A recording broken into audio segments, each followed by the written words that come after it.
Shalom, back with part 2. All right, fear of the Lord is the beginning of wisdom. We started here in Proverbs 9 and 10. Let me take you to a precept. All right, we went into the word, of course, understanding, which gets into spiritual discernment. Okay, and remember that spiritual discernment, again, is not given unto the world. All right, the spirit of truth, which the world cannot receive, that's St. John's 14:17. Okay. What about Matthew's 13 and 11? The mysteries of the kingdom, all right, are given unto you to know the mysteries of the kingdom. But it is not given unto them. It is not given unto 2/3 of Israelites, and it is not given unto the world. You understand that? And when you go into the word mysteries, it takes you to the word mysterion. Okay? And basically what it says there is that it's only given unto the initiated. Hello, his elect, his saints, the prophets, right? His secrets are revealed unto his servants, the prophets, right? That's Amos 3 and 7. How about Colossians 1:26? The mysteries that have been hidden for ages, but are now made manifest, right? Which means bring forth, bring to light, unto who? His saints. Again, his elect. You understand? Amongst the nation of Israel. Okay? Anyway, let me take you to this precept here. Let's go to Proverbs 4 and 7.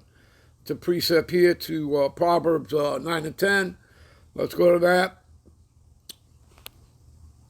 What is that? Proverbs 4 and 7.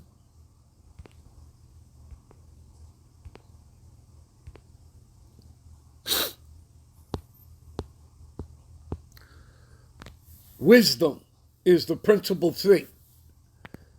Therefore, get wisdom, and with all thy getting, get understanding. Again, you know what understanding means. It's talking about discernment, right? Spiritual discernment.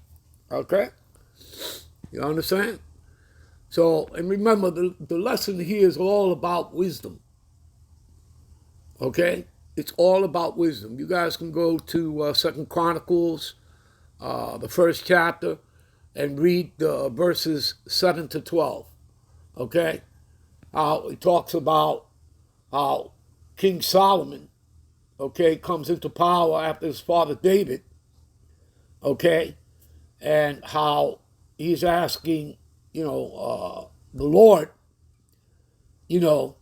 for wisdom and knowledge, okay, and, in other words, to lead, the Israelites.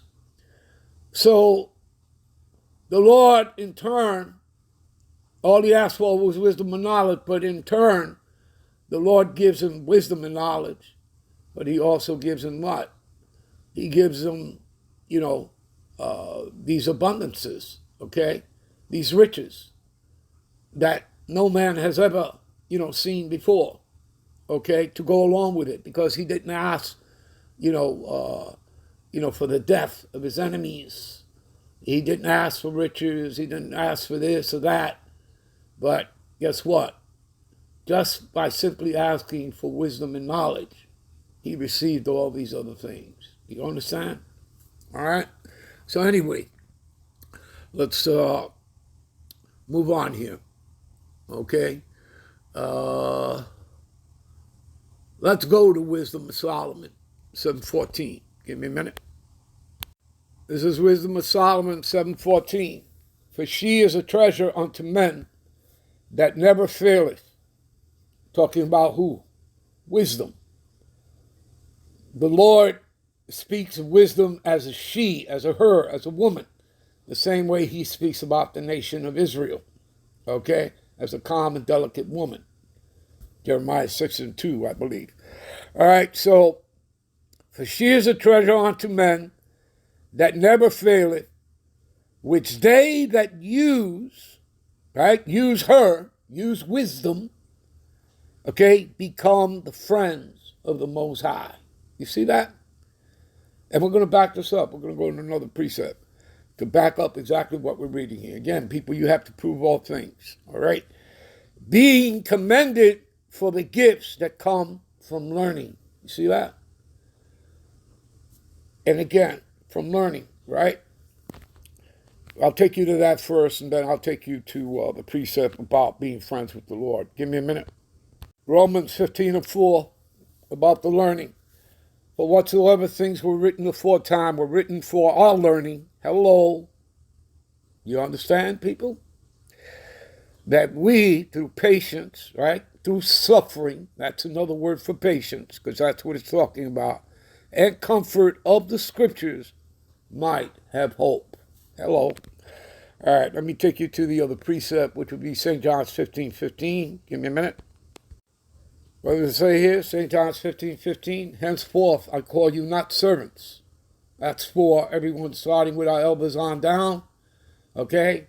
And of course, those that have already passed on of the elect, okay, they're at rest, they're asleep.